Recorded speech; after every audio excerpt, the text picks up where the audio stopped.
How's it going, everybody? Shinigami here to bring you a little bit of a controversial video. Well, maybe not for some, but anybody who's still shilling for Disney will be upset.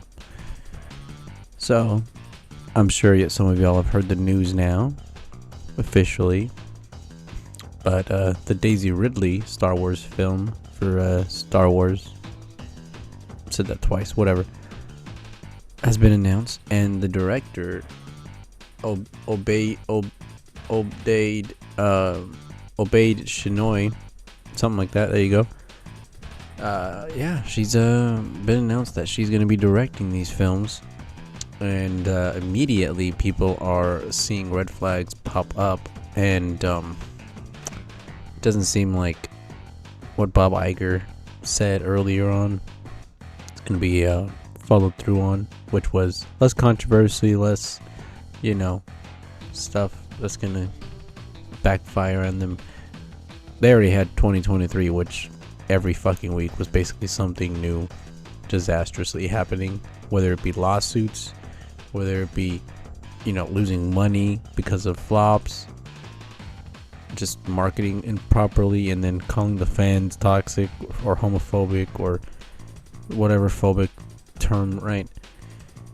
And now we're at a breaking point where the last Star Wars film, the Last Jedi or whatever the fuck, was it Last Jedi? I already forgot, it's been too long. But the one with fucking Rey didn't do so hot, and since then Star Wars has basically been relegated to a streaming fucking franchise, sadly enough. And any attempts to continue on the adventure will only push them further, because they decided to, hey, let's go on strike with a bunch of agreements that didn't really turn out into our favor, right? So now we're at the point where Disney Star Wars has to wait all the way up until 2025 possibly to get this film out, and they're using material based off of the Star Wars extended universe, and something that originally was scrapped, but hey, because it had Luke in it, that's the only reason it wasn't counted in. But now that we have our female Mary Sue, we're gonna use that bank of lore for her benefit, right? And even though they could have used it before, they're not doing that for obvious reasons. And with the disaster that Rey was, they're going to continue with her further, which, hey, let it burn. At this point, Disney needs to realize what they've kind of set in motion, as well as other things that I'll go over here with the interviews. But just want to give a little bit of precedent of Star Wars ain't in the best position, and it's only going further downhill with these plans they have setting forward. But let's go over some more. Here we have the information that I was talking about. The director, Charmin Obaid Shinoy, who she was claiming is the first woman and first person of color to direct a Star Wars feature film, even though that's incorrect, because there was a fucking person of color, actually it was an Asian woman, who fucking directed the Obi-Wan series. So already false. And then also, if you count Kathleen Kennedy, who has been in charge of Star Wars since Disney bought them, that's another docket for saying that, hey, a woman's been in charge for the first time. It's like, no. And y'all keep saying this, and it keeps fucking getting more and more stupid, that you keep hearing the first, oh, it's the first this, it's this and that. It's like, no, it's not. This is just clickbait. Anyways, she's directed 2 episodes of Miss Marvel, as well as a fuck ton of documentaries based on the fucking Middle East, right, for Pakistan women, but nothing to do with Star Wars. right? And yeah, you can kind of claim the two fucking things she did for Miss Marvel. I still wouldn't put her on when the other fucking things that she's done have only been documentaries. And people have pointed out, well, what is she gonna do in Star Wars?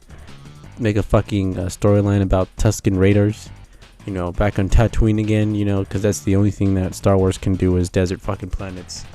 So we're just gonna go back to Tatooine, have some kind of feminist message in there where one of the Tatooine women, you know, they're gonna expose themselves, you know, unravel their garb, something like that, just because parody has become reality. And yeah, I don't know if it's gonna work out. Anyways, keep moving forward. We'll keep on listening to some of what she's had to say. And this was a few years back, just to preface that. And yeah, let's take a listen. What is the balance of activating a force for change, but also trying to permeate that patriarchy, that power structure? And is that a part of the calculation of your art as well? And what's been the reaction to that? Oh, absolutely. I like to make men uncomfortable. I enjoy making men uncomfortable. Not you, just Not you. Not you. Point taken, point taken.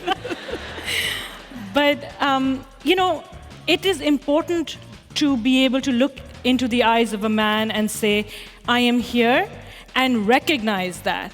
And recognize that I am working to bring something that makes you uncomfortable, and it should make you uncomfortable because you need to change your attitude. And it's only when you're uncomfortable, when you're shifty, when you have to have difficult conversations that you will perhaps look at yourself in the mirror and not like the reflection, and then say, maybe there is something wrong with the way I think, or maybe there is something wrong with the way I am Part of everything, I am a storyteller and an activist. And my body of work over the last 20 years has been guided by my activism. And every single piece of work that I've ever created has a piece of activism in it. It could be very overt or it could be covert, but it is there. And I think that as a storyteller, I'm not sure if all of you know this, but I'm not a trained filmmaker. So I never went to film school.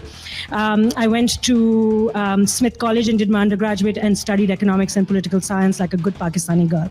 And then I Yeah. Yeah, the